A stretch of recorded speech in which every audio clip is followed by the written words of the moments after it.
Welcome back to all of you guys. Welcome in other video of MS biology. Hopefully कि आप लोग अच्छे होंगे और आप लोगों की प्रिपरेशंस भी काफ़ी अच्छी चल रही होगी। जो लोग भी पीजीटी और टीजीटी के एग्जाम्स के प्रिपरेशंस करने के लिए वेट करते रहते हैं, उनके सभी लोगों के लिए गुड न्यूज़ है। झारखंड स्टाफ सिलेक्शन कमीशन ने पीजीटी का फॉर्म रिलीज़ किया हुआ है, जिसकी डेट का 5 तारीख से स्टार्ट हुई है।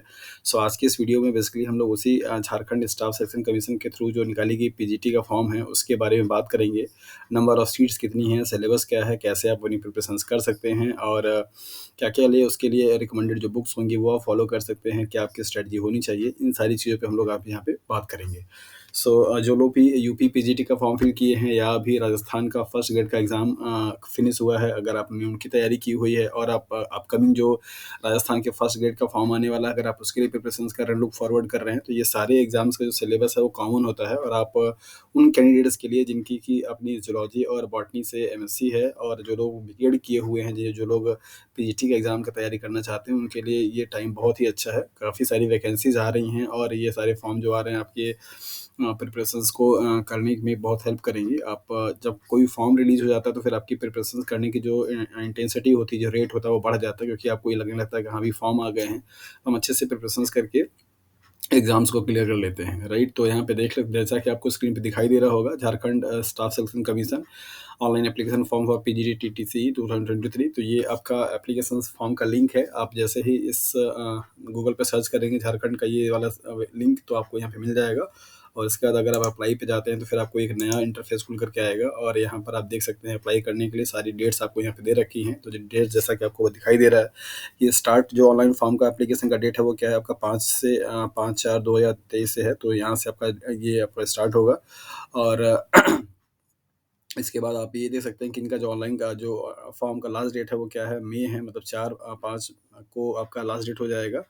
और इसके बाद पेमेंट करने के लिए इन्होंने 6 तारीख तक का डेट दे रखा है और फोटो जो सिग्नेचर और इन सबको अपलोड करके प्रिंट आउट निकालने के लिए 8 तारीख का डेट दे रखा है। और फाइनली जो फिल किया हुआ फॉर्म होगा, अगर आप उसको कोई करेक्शन करना चाहते हैं, एडिट करना चाहते हैं, तो उसके लिए 10 मई तक का टाइम इन्होंने दे रखा है। तो बेसिकली आपके पास नियरली 1 मंथ का टाइम है इन सारे प्रोसेस को करने के लिए, फिर फॉर्म को फिल करने के लिए। और सबसे अच्छी बात ये है कि यहाँ पे फ़ी बहुत ही नॉमिनल है, सिर्फ़ और सिर्फ 100 रुपीज़ फ़ी है। मोस्ट ऑफ द टाइम पे जितने भी पीजीटी स्टेट गवर्नमेंट के एग्ज़ाम्स होते हैं या फिर आपके सेंट्रल गवर्नमेंट जो कंडक्ट कराती है, लाइक एज केवीएस कराता है या फिर एनवीएस कराता है, ये सब कराते हैं, इन सब का फॉर्म का जो फ़ी होती है बहुत ज़्यादा महंगा रहता है। 1500, 1000 रुपये, 700 रुपये, इस तरीके से रहते हैं। यहाँ पे सिर्फ़ और सिर्फ मात्र 100 रुपये का फ़ी है और किसी भी स्टेट के कैंडिडेट अप्लाई कर सकते हैं। पैसा बहुत ही नॉमिनल है। और झारखंड का जो एग्ज़ाम होता है उसके लिए एक अच्छी बात ये होती है कि वहाँ आपको मतलब अगर आपकी प्रिपरेशंस ठीक तरीके से, तो आपके सिलेक्शन होने के चांसेस ज़्यादा वो बढ़ जाते हैं, क्योंकि वहाँ पे थोड़ा competitions as compared to the UP, बाकी स्टेट्स जो होते हैं उनके कंपैरिजन में वहाँ पे थोड़ा कम होता है। तो फ़ी सिर्फ़ और सिर्फ मात्र 100 रुपीज़ रखी गई है।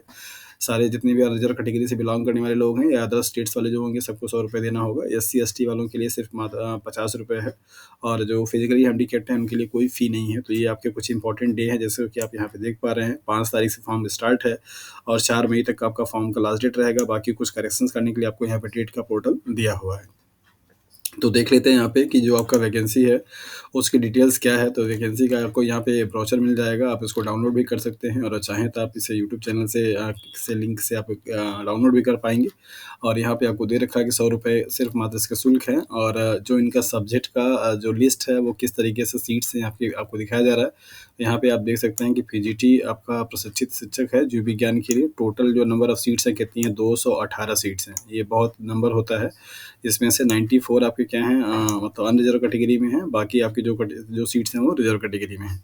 तो यहाँ पर आपको पूरा दे रखा है किस तरीके से क्या कौन सा सीट कहाँ कहाँ पे डिस्ट्रीब्यूटेड है। तो जो लोग भी अनरिजर्व कैटेगरी से बिलोंग करते हैं या फिर अदर स्टेट से बिलोंग करते हैं, उनके लिए टोटल नंबर ऑफ सीट्स कितनी, 218 है।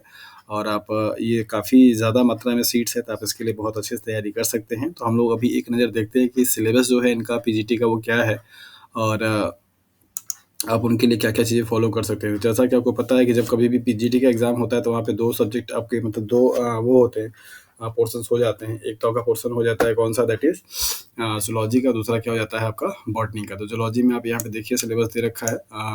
देख पा रहे हो, जनरल सर्वे है और प्रोटोज़ोआ है, पोरीफेरा है, सेलेंटेटा है, हेलमिंथीस है, एनालिडा है, आर्थ्रोपोडा है, मोलस्का है, गाइनोडर्मेटा है, पीसेस हैं, एम्फीबिया, रेप्टाइल्स, एवीज़, राइट। और तो बाकी जिस तरीके से आप यूपी पीजीटी का या राजस्थान पीजीटी का सिलेबस अगर आपने देखा है और अगर तैयारी आप कर रहे हैं, तो सिंपल वही है।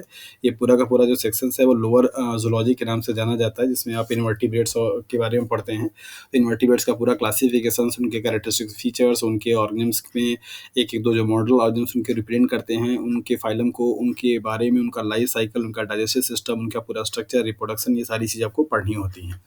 राइट? तो जैसे यहाँ पे दे रखा है प्रोटोज़ोआ में क्या-क्या पढ़ना है आपको, लेशमानिया पढ़ना है, ट्रिपैनोसोमा पढ़ना है और मोनोसाइट्स पढ़ना है, पैरामीशियम पढ़ना है। तो ये सारा का सारा जो सिलेबस है, वो आपको यूपी पीजीटी के सिलेबस में से भी मिलता है। तो अगर आपने यूपी पीजीटी का फॉर्म फिल किया हुआ है और आप उसकी तैयारी कर रहे हैं, तो आपके उसी स्टडी मटेरियल से और उसी कंटेंट से आपका इसका भी तैयारी अच्छे तरीके से हो जाएगा। तो अभी आपने देखा ज़ूलॉजी में पहला जो है आपका लोअर ज़ूलॉजी का पूरा पोर्शन है और इसके बाद नेक्स्ट आपका क्या है, एनवायरनमेंट का है। तो एनवायरनमेंट में आपके जो कॉमन सिलेबस है वही है सबका। यहाँ पे बायोटिक फैक्टर्स हैं, रोल है, बायोटिक फैक्टर्स हैं और यहाँ पे आपको दे रखा है ग्रीन हाउस का, बायोजियोकेमिकल साइकिल्स का, बायोमास टोटोन का, ये सारा है आपको। और फिर इसके बाद इकोसिस्टम दे रखा है, फिर इथियोलॉजी दे रखा है, बिहेवियर वाला, फिर बायोस्टैटिक्स है, फिर इकोनॉमिक ज़ूलॉजी है और इसके बाद cell biology, genetics and evolution and systematics हैं और बायोकेमिस्ट्री, फिजियोलॉजी, एम्ब्रियोलॉजी, ये सारा का सारा सिलेबस आपको यूपी पीजीटी के सिलेबस में ही मिलेगा। Physiology with reference to the mammals and embryology. तो इतना पूरा आपका जो सिलेबस था वो किसका था, दैट इज़ द ज़ूलॉजी का। पूरे पीजीटी के सिलेबस को 2 पार्ट में क्या किया गया, डिवाइड किया गया, ज़ूलॉजी में एंड बॉटनी में। तो ज़ूलॉजी में आपने क्या देखा, फिजियोलॉजी है, बायोकेमिस्ट्री है, सेल बायोलॉजी है, इवोल्यूशन है, इकोलॉजी है और जेनेटिक्स है और लोअर इन्वर्टिब्रेट्स है और वर्टिब्रेट्स है। तो ये सारा का सारा जो पोर्शन होगा आपको पढ़ना रहेगा। बॉटनी में भी आपका शुरुआत वहीं से, माइक्रोबायोलॉजी है, प्लांट पैथोलॉजी है, क्रिप्टोगामी है, फेनोगामी है, जिसमें आपको पूरी फैमिलीज़ और ये सब पढ़ने होते हैं। ये सब पूरा सिलेबस आपको यूपी पीजीटी में भी मिलेगा। तो जो लोग यूपी पीजीटी की तैयारी कर रहे हैं, उनके लिए अच्छा है कि एक ही चीज़ को पढ़ कर के आप 2 एग्ज़ाम्स दे सकते हैं। प्लांट यूटिलिटी एंड एक्सप्लॉइटेशंस, इन तो आप इसे इकोनॉमिक बॉटनी के नाम से भी जानते हैं। मॉर्फोजेनेसिस और cell biology, genetics and evolution, ये जेनेटिक्स आप जो ज़ूलॉजी में पढ़ेंगे काफ़ी हद तक आपका यहाँ पे भी होता है। बस सिर्फ एग्ज़ाम्पल्स आपके जो होते हैं डाइहाइब्रिड, मोनोहाइब्रिड क्रॉसिंग कराने के लिए, वहाँ पे आपको कोई एनिमल का एग्ज़ाम्पल दिया जाता है, यहाँ पे कोई आप प्लांट का एग्ज़ाम्पल देते हैं। बाकी जो कॉन्सेप्ट है मेंडल्स वाले और बाकी जो कोडोमिनेंस है या फिर आपका अ, बाकी जो डोमिनेंस है या फिर इनकम्प्लीट डोमिनेंस है, ये सारे जो कॉन्सेप्ट होते हैं वही होते हैं। Dihybrid cross, monohybrid cross, right? और बाकी चीज़ें आपको सेम वही होती है जो जेनेटिक्स आपने ज़ूलॉजी में पढ़ा, वही जेनेटिक्स आपको बॉटनी में भी पढ़ना रहता है। फिजियोलॉजी एंड बायोकेमिस्ट्री आपको यहाँ पे प्लांट का पढ़ना रहेगा, फिर इकोलॉजी भी आपको यहाँ पे काफ़ी हद तक सेम रहती है, इकोलॉजी और ज़ूलॉजी का भी और बॉटनी का भी। तो इस तरीके से अगर आप देखें तो कुछ पोर्शंस आपके ज़ूलॉजी और बॉटनी में कॉमन हैं, जैसे अभी आपको पता चला कि जेनेटिक्स है, सेल बायोलॉजी है और माइक्रोबायोलॉजी, तो ये दोनों चीज़ें आप पढ़ते हैं। इकोलॉजी का भी पोर्शन क्या है आपका, कॉमन है। तो हार्डली आपको जो पढ़ने वाला जो कोर सब्जेक्ट होगा वो क्या होगा आपका, लोअर बॉटनी और लोअर ज़ूलॉजी। सबसे ज़्यादा जो वेटेज होता है पीजीटी के एग्जाम्स में लोअर बॉटनी, लोअर ज़ूलॉजी का होता है, जिसमें पूरा का पूरा आपको क्लासिफिकेशंस पढ़ने पड़ते हैं। अगर आप एनिमल सिस्टम की बात करते हैं तो पूरा प्रोटोजोआ से लेकर के आपको पूरा दैट इज़ कॉर्डेटा तक का ये सारा पढ़ना पड़ता है। उनके फाइलम के फीचर्स, उन फाइलम के कुछ मेंबर्स और उन मेंबर्स का पूरा life cycle, reproduction, digestive system, सारी चीज़ें पढ़नी पड़ती हैं। वहाँ से एग्जाम में क्वेश्चंस बहुत पूछे जाते हैं। इसके बाद पूरा एनिमल फिजियोलॉजी आता है। फिजियोलॉजी में खास करके आपको मैमल्स का फिजियोलॉजी पढ़ना रहता है। बायोकेमिस्ट्री है, फिजियोलॉजी है, फिजिकल जेनेटिक्स है, सेल बायोलॉजी है और इवोल्यूशन, इकोलॉजी है, ये सारे कॉमन चीज़ें होती हैं। तो अगर आप अच्छे तरीके से पढ़ाई कर रहे हैं और अगर आप तैयारी अच्छे तरीके से सिस्टमेटिकली कर रहे हैं, 3 महीना मोर देन इनफ होता है इस पूरे सिलेबस को कवर करने के लिए। 3 मंथ, 3 मंथ में इस सिलेबस को आप अच्छे से कवर कर सकते हैं और अपनी प्रैक्टिस भी कर सकते हैं। उनके लिए रिकमेंडेड जो बुक्स हैं, उनको अगर आप यहाँ पे ध्यान से देखना चाहें तो देख सकते हैं। लोअर ज़ूलॉजी के लिए अगर आप चाहें तो फिर आर.एल. कोटपाल की जो बुक आती है, उस बुक को फ़ॉलो कर सकते हैं। उस बुक में बहुत अच्छे से सारी चीज़ें एक्सप्लेन कर रखी हुई है। बाकी फिजियोलॉजी के लिए, एनिमल फिजियोलॉजी के लिए अगर आपकी यूजी और पीजी लेवल की कोई भी प्रकाशंस की बुक हैं, आप उसे फ़ॉलो कर सकते हैं। और इन सब के बॉटनी और ज़ूलॉजी के क्वेश्चंस को सॉल्व करने के लिए जैसे आर.के. पिल्लई की आती है ज़ूलॉजी की, आप उसको फ़ॉलो कर सकते हैं। और इस तरीके से जो जूलॉजी और बॉटनी के लिए आपके क्वेश्चन पेपर बनते हैं, आप उन क्वेश्चन पेपर को लेकर के उसकी प्रैक्टिस कर सकते हैं। प्रीवियस ईयर के आपके जो यूथ का भी आता है, उसको लेकर के आप प्रैक्टिस कर सकते हैं और घटना चक्र का भी आता है, आप उसको लेकर के प्रैक्टिस कर सकते हैं। तो ये सारी बुक्स हैं, मटेरियल जो कि आपको काफ़ी हेल्प करेंगे।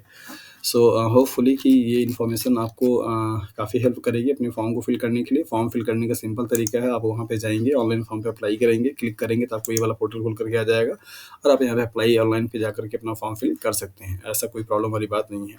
अगर आपको इन्फॉर्मेशन चाहिए तो ये दोनों ब्राउज़र आपको दे रखे हैं, यहाँ पे आप ब्राउज़र डाउनलोड कर सकते हैं। उस डाउनलोड करके आप सारी जो डिटेल्स है वो पढ़ सकते हैं। सो आज के लिए इतना ही। Thank you for watching this video. If you like this video so please hit the like the video and subscribe and share it to your friends. So thank you for watching this video.